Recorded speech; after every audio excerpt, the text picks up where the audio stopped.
Hello and welcome to the Cryptocurrency News channel. So the thing is, I want to talk about this new report coming out that Stanford is actually thinking about making at least some blockchains reversible. We know that one of the fundamentals of blockchain technology is its immutability. Well, they're wanting to make it mutable. Now, obviously, this has benefits, but there are also a lot of drawbacks. And in the end, I don't believe that blockchains that are mutable would really be blockchains at all. Because one of the things is like if you make a transaction on a blockchain, it can't be reversed. Giving people the advantage of making blockchains immutable would mean that exchanges and brokers could reverse transactions if it doesn't benefit them. And I think there's too much corruption opportunity for that. But obviously, it would have some advantages, like if there's fraud or if someone gets money stolen or if someone types in a wrong address, you could just reverse that transaction and avoid the whole hassle. One of the problems with cryptocurrencies is like if a hacker breaks into something, you can't just reverse the transactions. You have to just kind of like go with the flow, and sometimes it's very, very hard to recover the funds.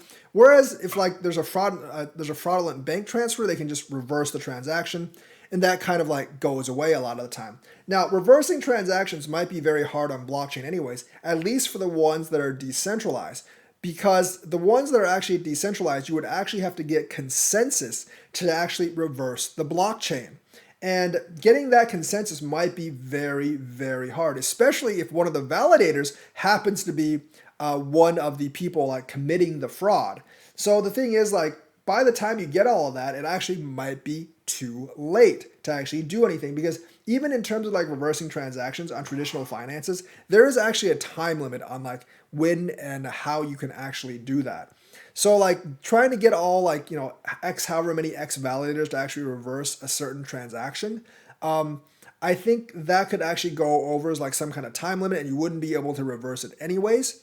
And the thing is, like, to make it really efficient, you would actually have to have a centralized blockchain in order to make like the whole reversing thing viable. And like a centralized blockchain that can reverse transactions, that might defeat the entire purpose of blockchain. Like, because why wouldn't you just have a big giant ass database that does that in the first place? Because they're literally like pretty much the same thing.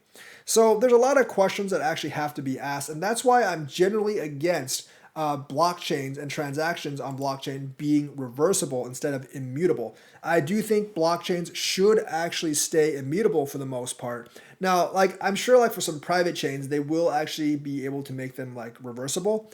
But for the most part, public blockchains should definitely be immutable and they should stay the way they are. Yes, there are drawbacks, like you can't reverse fraudulent transactions and stuff, or you can't reverse mistakes, but that's just something that comes along with the technology. So let me know what you think. Do you think Stanford's idea of making blockchains mutable is actually a good one, or would you rather stay with the immutable blockchain? So that's the news for today. Let me know what you think. Like and subscribe, hit that bell notifications button. Thank you and have a nice day.